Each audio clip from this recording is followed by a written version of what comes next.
Wake up, buyer payer people. It's a beautiful day. Go grab yourself another cup of joe and say hello to Jim and Michelle Rhoads on the Buy Here Pay Here Morning Show. Take it away, you two.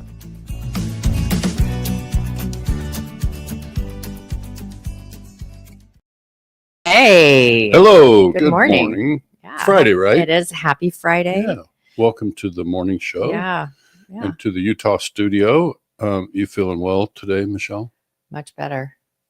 Good. I'm just checking on you. Yeah. Just making sure you. This is sort of like public check-in. Yeah. How you doing, Michelle?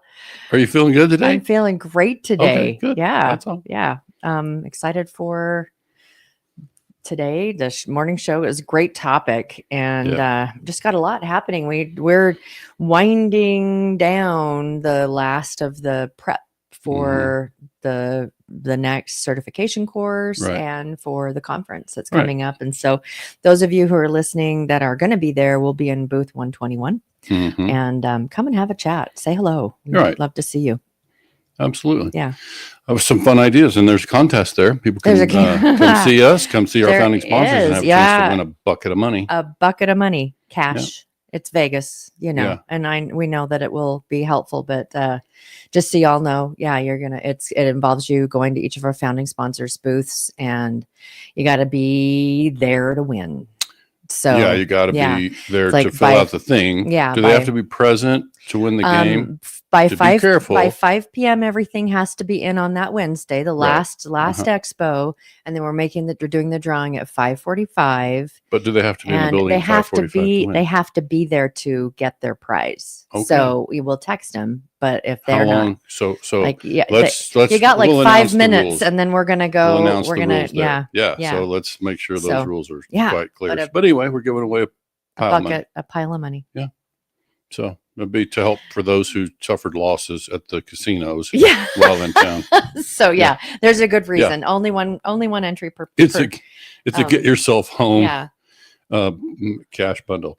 Yeah. So a couple of news items I got. I want to make sure and mention that we said on Wednesday, Jimmy Rambo has moved over to LHPH Capital. Really happy for them for that. Yeah, great move. Great addition. I'm curious to find out if that means Jimmy will ultimately be relocating to Southern California from his home in South Carolina. Going from one coast to the other. I don't know. It's interesting to find out if they're going to just kind of let him stay planted. He obviously has a lot of relationships out east. Oh, yeah. Right. Most of the people that we know that work with LHPH Capital are in the California area. But from what I understand is that as I was reading through, I was on their website yesterday, and he's over Buy Here Pay Here. They're branching out into Buy Here Pay Here in their capital providers. So good. So he's there as the expert. It was what it sounds like for the Buy Here Pay Here branch of capital. Yeah, Mr. Tim Lawrence had shared with me at one point that they were starting to do some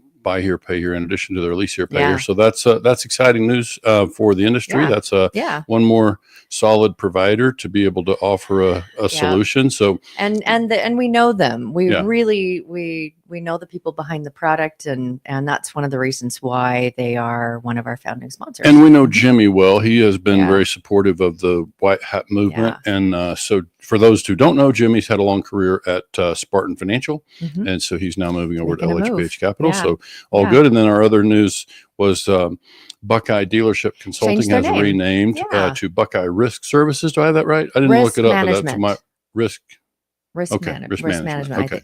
And those of you who are familiar with Buckeye, they're a pretty well-known provider. They're one of the founding sponsors or the founders of Buy Here Pay Here United. Correct. And I get it's there was a video that Rob Fox, who he's like the head of Buckeye, posted, and it's about just being clear Mhm. about who they are and what they're doing. Yeah. And I was like, that's pretty cool. I the word is appreciated out. that. Word Hoping is to get out. the word out on Mhm. that. They're Yeah. well known, and so you can look up Buckeye. You'll There's a find press them. release and all of that. But it's about just they that. choosing Yeah. something that's more So reflective of it's what still they do. Buckeye, but it's not Buckeye Dealership Consulting. It's Buckeye Risk Management. Okay, got it. Mhm. Okay, cool. So And I hope I got that right. If I didn't, someone please please pop it in there. But Yeah. yeah. Mhm.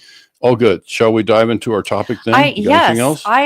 No, not at all. I ran across this and actually brought it to your attention. Uh-huh. This was a post on what day? It was like June last. 6th. It was last week. Yeah, we. And it was a really, really good post, and I appreciated so much about what it spoke about, because it really aligned an awful lot as well about a lot of the things we talk about, and our perspective Uh-huh. of the industry. Right.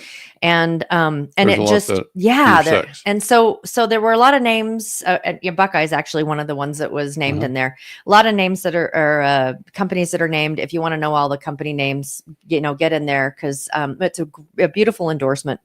But there was meat in what was talked about. Yeah, and I think as much as anything, so the post that Michelle is referring to is on. You can go into the BHPH Success group if you're not currently a member of that, and you're in the BHPH or LHPH industry. Go to Facebook, look up BHPH Success, get into that group. Once you're in there, you can look for Jeffrey Owings, Jeffrey, and find Jeffrey Owings did a post on June 6th. Yeah. And so we're referring to that. We're not going to read it necessarily in its entirety today, but it's so what you may not know, Michelle, is since this post came out, I've had people in our V8 group say that they knew him, like he's part of a V8 or a Dealer 20 group that they're a member of. And so some of them have said, he's 40 years in business, very experienced. When he speaks, he's one of those people that people just really tune in and listen to what he's got to say. Beautiful. And I can see I'm why. glad that he's speaking. Yeah. I'm glad that he spoke up on this Mm-hmm. and shared it publicly. And it really is kind of his perspective on how the industry's changed, and to an extent how the industry hasn't changed, and kind of how, first of all, he's just enthused about what can happen, and what's to come, what the topography looks like right now. And I really did appreciate in the for one, 40 years that he's been around since the beginning of Buy Here Pay Here, pretty much. Right. So and so he's like been in the trenches with the likes of some of the bigger names in Buy Here Pay Here, and I really when a business, because we've seen, one of the things he mentions is that some of the biggest names are no longer in the business. Right. And there's a lot of reasons why we can talk about some of the reasons why. And I would venture to say that those that have weathered the storm of what we've watched happening are those that are not entrenched in the way they always do things. Good. I think, and let me, just for the benefit of our listeners, let me read at least the first paragraph of what his post says. It'll give you a feel for the flavor of direction he's going. 40 years at Owings Auto Center. And let me tell you, the last 2 or 3 years have been the roughest I've seen in the Buy Here, Pay Here game. We've watched giants fall, dealers with decades of success, alongside plenty of smaller lots who didn't make it through this brutal stretch. If you're reading this, you're one of the survivors. Give yourself a pat on the back, because that's no small feat. So that's basically what he's really kind of leading with, is this idea that people have fallen by the wayside. He is saying, if you survive this, then you are, you're in a position to really garner a lot of business and grow from here, because it's definitely been rough. Couple perspective on his comments about last 2-3 years have been the roughest. We saw Steve Karstens from SGC, Shilson Goldberg and Chung. He did an article a while back where they released their benchmarks or their industry data from last year, and he said for as long as they've been tracking it, last 2024 was the the heaviest charge-off year that they've seen in the industry. I don't know what measurement he's using, but just from his perspective, the roughest year in terms of charge-off. I can also tell you, Michelle, just last night we had a V8 dealer group meeting, and I noticed that we're looking at interest coverage in our group, and I think all but one of the members in that particular group were underwater January through May. Okay, so it says that we're still not through it. Dealers are currently experiencing, at least in that small group, I'm not saying that's across the industry. I'm just saying there's a group that heard last night, I pointed that out on the screen, that was only one member that was in the black in terms of their interest coverage, which is an indicator that we're still, riding a bit of a downturn in terms of our charge-off experience. And I think it just... First of all, you have to be aware, right? You have to see and know kind of what's going on. And then that lets you kind of make pivots. Jeffrey goes on to talk about AI. Go ahead. Well, and to that, Jeff is also a member of a 20 group, and being a member of some kind of peer group also helps you keep optics wider. Good. And so you're able to see and shift and all of that. One of the things that, I love ChatGPT. The one of the talking points that came up was like, we watched giants fall. What happened and why? And it said, when you reflect on the last 2 to 3 years, here's some of the major things that have happened. Inflation, capital shifts have been big, regulatory pressure and operating fatigue too on those. And then it says the thinning of the herd has also exposed structural weakness. Now, is this coming from him, or is this is coming from ChatGPT for like some talking points? And I was like, the thinning of the herd has exposed structural weakness. Amen. Yeah. And it's like, but it's also created space. Yeah. Space for new dealers to come in, and hopefully those new dealers are observant and open to learning from the mistakes of the giants and the smalls that have not made it, not weathered the storm, so that they can not make the same mistakes. And I love that it was like, inflation is a thing. I mean, like what's happening in our economy is and capital shifts. You've said capital shifts that you've watched in your time in buy here, pay here. I mean, you had your own dealership and you've been in this for 27 years. I was a dealer through the 08 years, right? So during the capital shifts, you watch capital providers ebb and flow, and they come in and they come out. And when they go out, there's like a culling. A lot of times that happens. And then they see that the people that are, it's like they'll watch and it's like, it's booming. And then they come back in. And sometimes it makes me wonder, is there a correlation between them coming in and coming out as far as dealers, this culling, thing that happens? And let me offer Jim's perspective to add to Jeffrey Owings. So as somebody who's observed that capital ebb and flow, I think there's an element in this that I think Jeffrey's touching on. Doesn't speak to it necessarily that specifically, but why does capital ebb and flow? This is a really broad look. When there's surplus money on Wall Street, they go looking for investment opportunities, and they see that the subprime segment has got a lot of margin in it, a lot of opportunity. They underestimate often the operational requirements associated with managing accounts of folks who have credit trouble. The end. They just they underestimate. Was that a mic drop? They come in. Okay, yeah. They think they're going to make a lot of money, and they place a lot of money, and it doesn't take long before the operational pressures of that show their head. Right? It's like you begin to recognize the demands of this. And this is why I think it's another element why this is why I think local dealers can serve a buy here, pay here customer better than some private equity group, as an example. It's because you've got to be able to get in the weeds and work with that customer and keep engagement and all these kind of things that are really required in order to support that customer through a 3-year contract, as an example.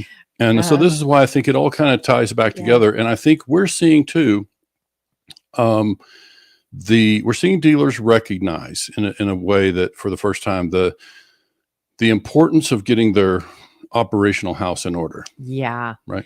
Well, and I know just on that capital markets coming into the space, we've talked to numerous people that are like, we're thinking about getting into the space. This is our background. And I've listened to you like, okay, it's a great place to make money. And be aware that it's very different than it's other not a businesses. hands-off business. Yeah. It's like it's gonna, what I typically tell people that are exploring the industry, and I've seen it in my career, Michelle. You've seen it in the time that you've been with me 5 or 6 years now. You watch me work with clients, and we've seen people come in who have abundance of capital, and they come in and they might engage us for a little bit of coaching help on the front end, and we point them in a direction, and they take off running.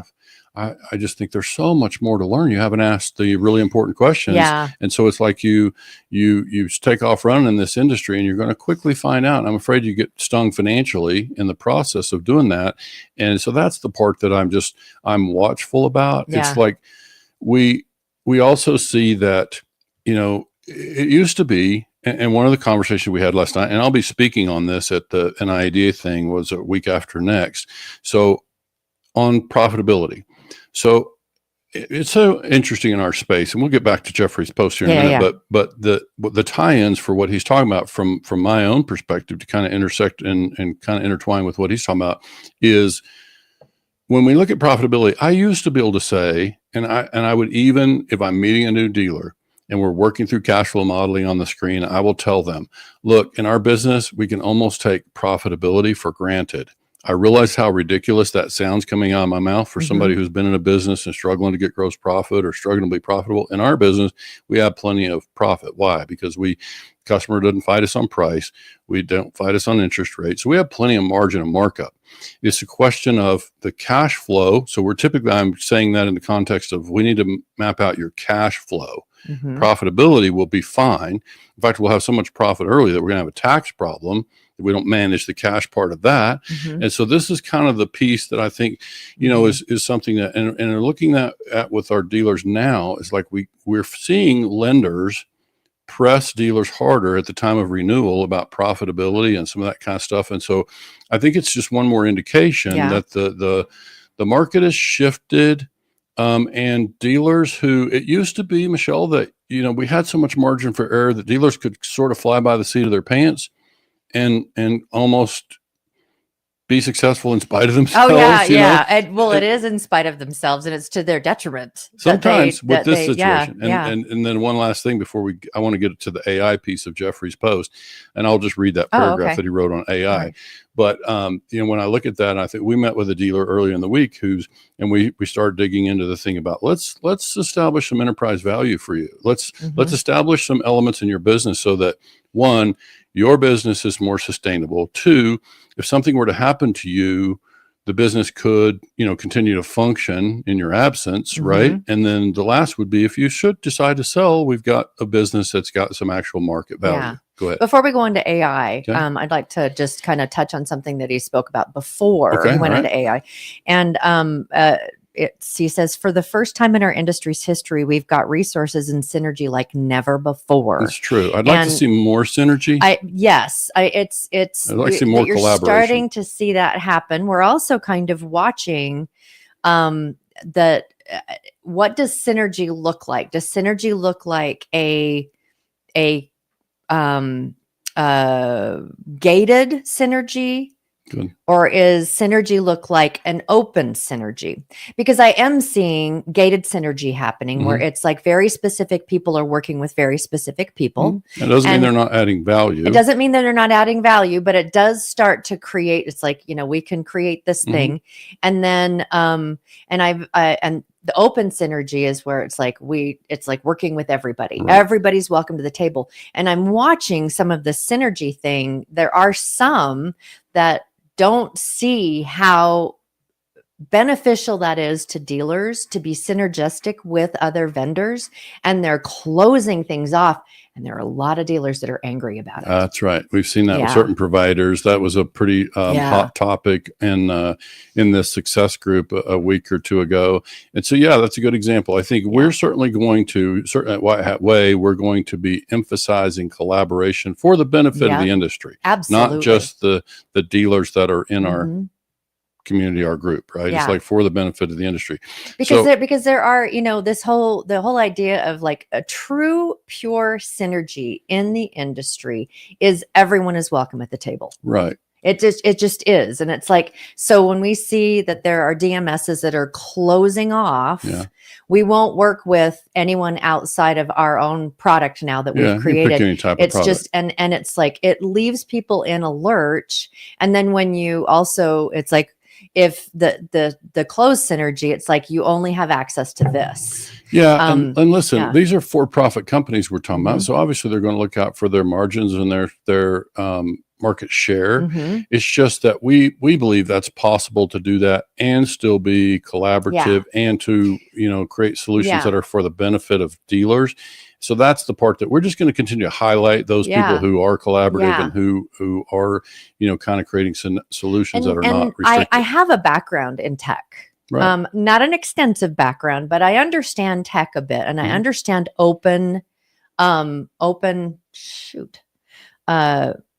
integrations. Like it's that you can easily build a structure in your business that allows for open integrations. Right. It's possible. So when it's like, no, we don't have the integration, it's like, that's the part that in our podcast that's in production, it'll get released soon. Poor Alan Keat has met with me, and we started in the BHPH Market Watch, and we talked about some of those elements. And he referred to the industry being fragmented, which in my definition of fragmented industry is like, there's this DMS and there's this provider, and they don't play nice together. And so you've also got the fragmentation of the independent dealer space, because these dealers are independent and they have different business approaches. So it is a little bit fragmented, but I think that's all the more reason for us to be able to collaborate. And so I think AI is a big, it's a large opportunity. Well, and that's, so read that quote, let me read a paragraph. Because I really like how he brought this into that article. I was like, because he's like, boom. Yeah, go ahead. And he says, and then there's AI. Oh man, this is big. We're the first generation of dealers who get to harness artificial intelligence for underwriting, collections, marketing, and training.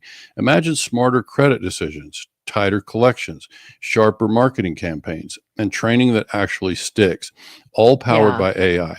If you've made it through the last few years, you're not just a survivor, you're on the cusp of a revolution. It is heartbreaking to think of dealers who hung on for decades only to miss this moment because they couldn't weather the storm. So I think that's really, and some dealers frankly just won't. I mean, that's just a reality. They're just not, they're not going to really involve tech, and they're going to kind of keep doing what they've always done. And that is heartbreaking. It's unfortunate to see that happen. But I do think, Jeffrey's right. Everything that we see about the AI piece it is going to transform every industry. It absolutely. And unfortunately, and I'm kind of starting to see this shift some, the buy here, pay here industry has been a decade or more behind on anything tech. How many dealers out there are still using cards in their dealership instead of using tech to manage. There's some, I mean, there are, but I'm not a lot anymore, but there are some, and there's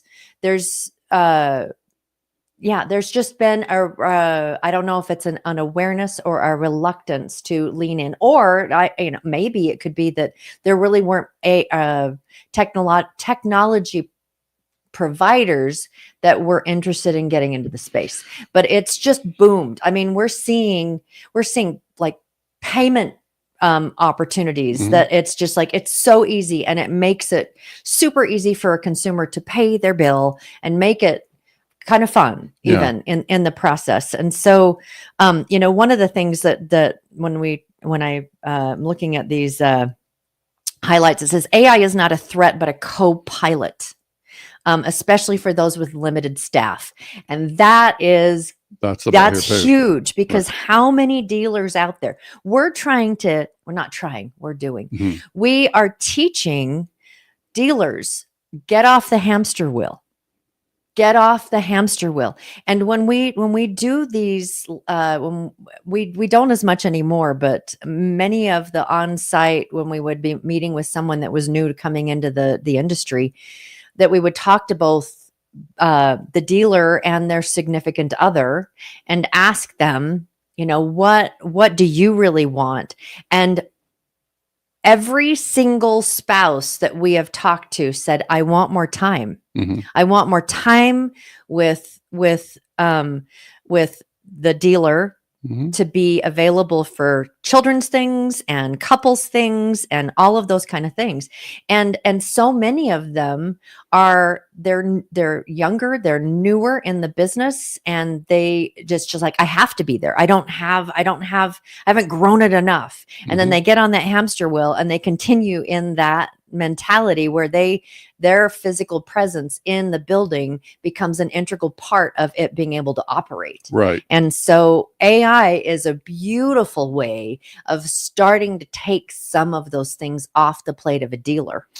Yeah. And they gotta be ready to do that. It's, mm-hmm. it's a simple control thing for a lot of them. It's like they just have a hard time letting go of the elements of their fear business. Of letting go. Yeah. And so I think it's part of what stunts the growth, and it's part of what keeps them tethered to their building, mm-hmm. a lot. And so that's unfortunate. But I think I got something. I know the next element of what I want to make sure we get covered on his post was around the subject of collateral recovery. Yeah.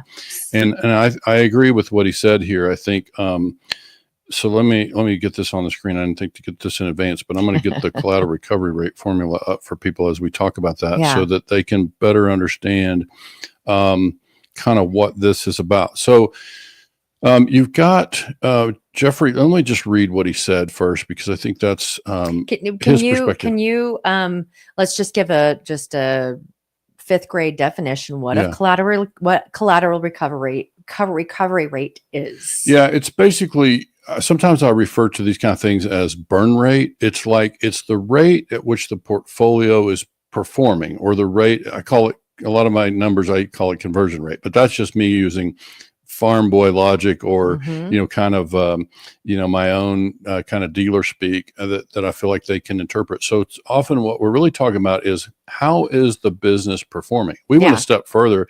Last night, when we had a group that was saw for the first time, I started introducing in meetings recently a stress test for debt. And so it uses numbers mm-hmm. like this to be able to apply. So this is something we're doing now in V8 meetings, is we built in so that every meeting they can see an updated number on how is my portfolio performing and how could it support debt. So I go in and put all of them at the same, interest rate and same advance rate and all. And so it helps them to kind of see, because now you begin to, so what Jeffrey's referring to here, and let me just read his thing and then we can explain the formula. But what he says is, so what's next? We've got to stay sharp and lean into these opportunities. One big focus, our collateral recovery rate, or CRR. Whether you're debt-free or working with a bank, you never know when you'll need a new lender. Mm-hmm. CRR is their North Star. It shows how well we manage our assets, and it's a number that can make or break their trust in us. Trust is a big mm-hmm. word. So let's pour energy into boosting our CRR, making it a shiny badge of honor for any lender looking our way. AI said on that, why it matters more than ever is because lenders want proof of control, not just contracts. Yeah. They want to see that you're keeping, you know how to manage that you know how to manage your portfolio. Yeah. And I think there are just, we meet a lot of dealers. We see it now. Sometimes they come into V8 and they're deer in the headlights. They just they've never seen these kind of numbers, and that's okay. We're going to coach them through it and help them learn mm-hmm. the stuff. But I think, to his point, there are a lot of different calculations. In fact, I said just in our group last night, if you'd asked me a couple of years ago, I would have said there are 5 or 6 numbers that we would recommend you look at to really have different perspectives on your collateral performance, mm-hmm.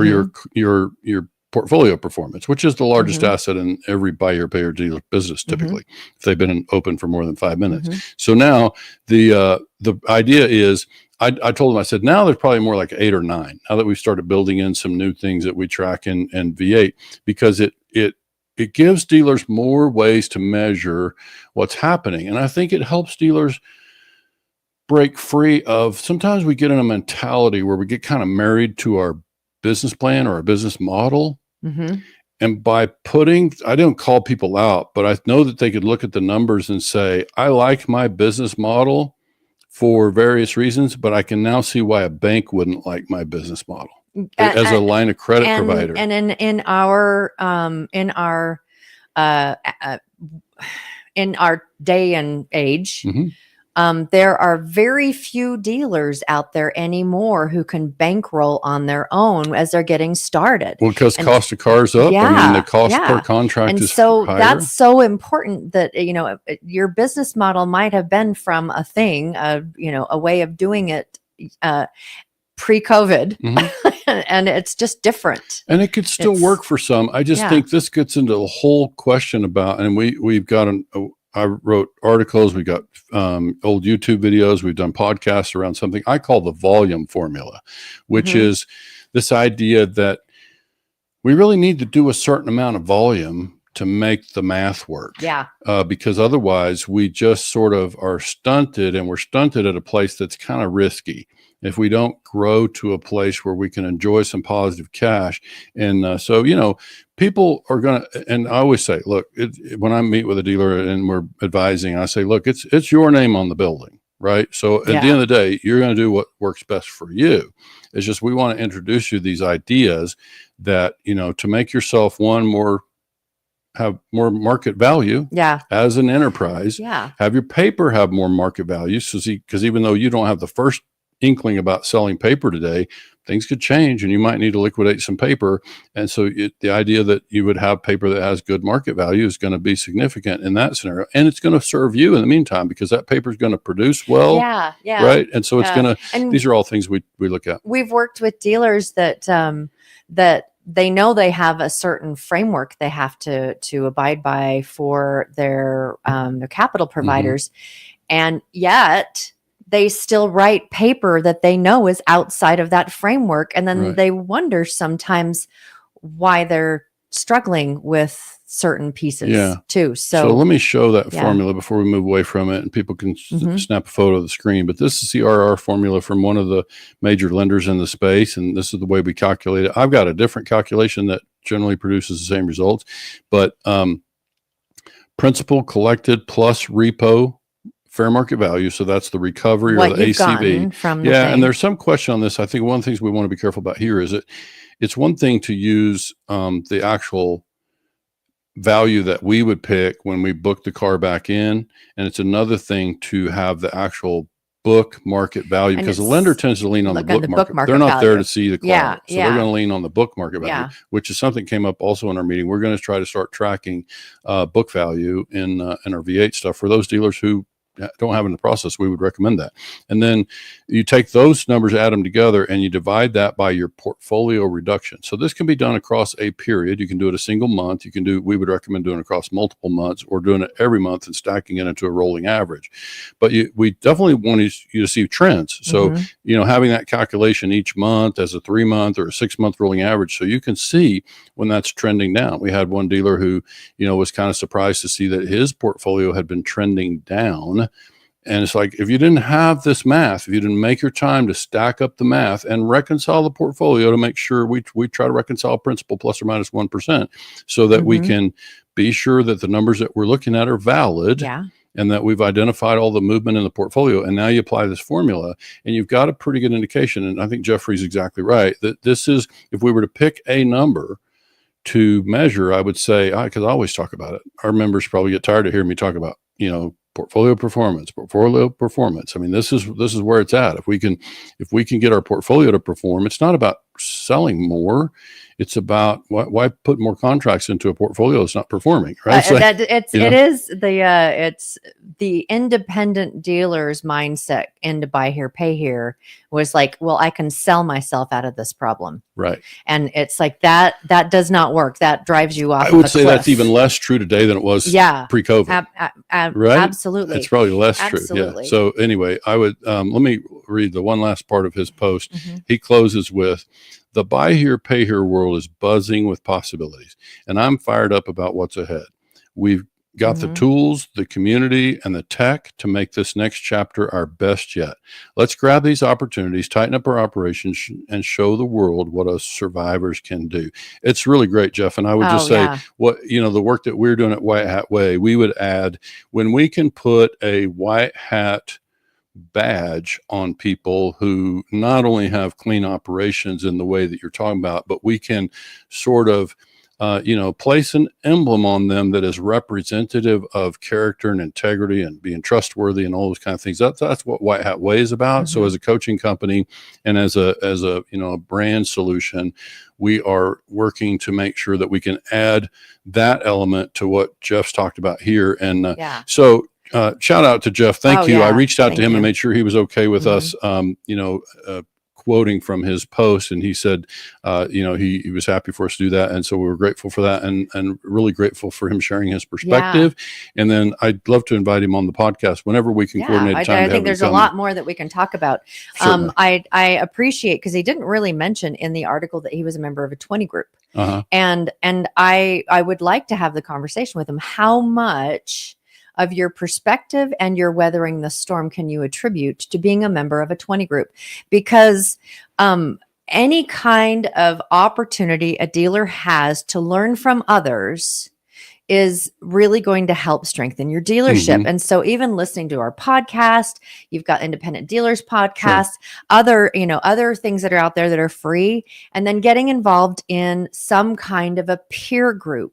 Now we can go live to a conference and sit at a table and then talk to other dealers. That's and it's very valuable. It's a one-off. A lot of different peer groups, whether it be 20 groups or the V8 groups, is that you start to get into deep conversations that you can't have around a table at a conference. These are ongoing conversations, and you get to really understand what's happening in someone's business model, and then you can tweak your own, because it's like, oh, this is a thing that's happening. That can't happen unless you're involved in some kind of a peer group. So, if that's something that you're looking at doing, or if there's something else that we can help you with, please don't hesitate to call. I mean, we can get you. I know that there's at the conference, there's 20 groups that'll be talking a lot about that. V8, we look at those. We have a lot of dealers that are involved in both 20 groups and V8. It's a different way of looking at things. It's a different way of meeting, and it can be used as a springboard into a 20 group as well. So I think it's a good place to start. I think people moving toward a 20 group and not sure. I think one, it's more affordable and easier to plug into because you're just doing virtual. But I think people can do both. I think they serve different things, as you said. They scratch different itches. So. And I wanted to, George, we just appreciate you, George, so much. He says, I suspect most of those survivors who have been referenced are white hat dealers. Whether they know it or not. And because it is about something more than just the day-to-day. So if there's anything we can do to help you, please call, text 903-816-0216, 903-816-0216. And don't forget, that's my cell phone. So if you just have a funny meme that you think I would enjoy, do you remember, was it last year you said, send me cat memes? And Scott Shemrell from Neo immediately sent you cat memes. It was hilarious. It's part of and it absolutely is. But you can always reach me directly. I'm happy to talk to you at any time. Just, to kind of, it's like, let's honor those that weren't able to weather it. In their absence, it's like part of what ChatGPT said, in their absence, or use their absence as motivation. Don't waste the chances that they didn't get or that they're not going to be able to take. So, hey, everybody, happy Friday.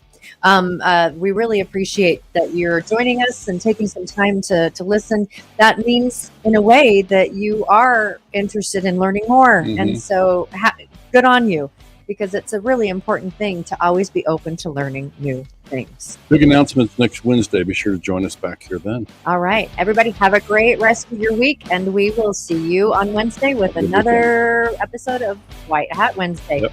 Have a great day, guys.